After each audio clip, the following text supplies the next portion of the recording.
Current affairs MCQs 27 November 2025।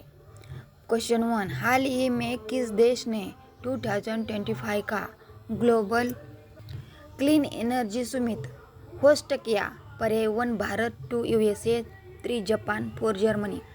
तो उसका सही उत्तर है पर्याय क्रमांक 2 USA।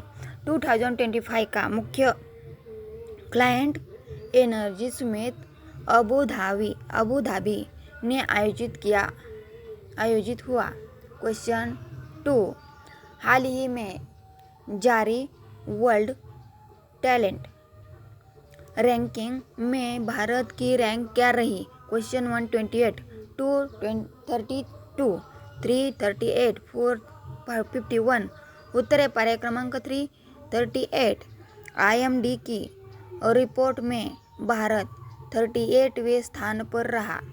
क्वेश्चन 3, हाल ही में लॉन्च हुआ भारत का नया मौसम उपग्रह इनसैट 3DS किस एजेंसी ने विकसित किया?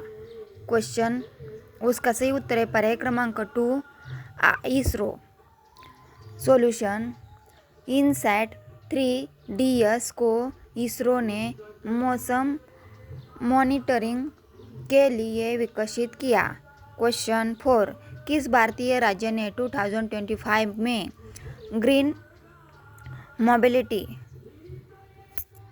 कॉरिडोर प्रोजेक्ट शुरू किया है? पर्याय 1 महाराष्ट्र, 2 गुजरात, 3 कर्नाटक, 4 राजस्थान। उत्तर है पर्याय क्रमांक 1 महाराष्ट्र। महाराष्ट्र सरकार ने पर्यावरण अनुकूल वाहन व ग्रीन रूट्स के लिए यह परियोजना शुरू की है। प्लीज़ लाइक, शेयर, कमेंट और सब्सक्राइब। थैंक्स।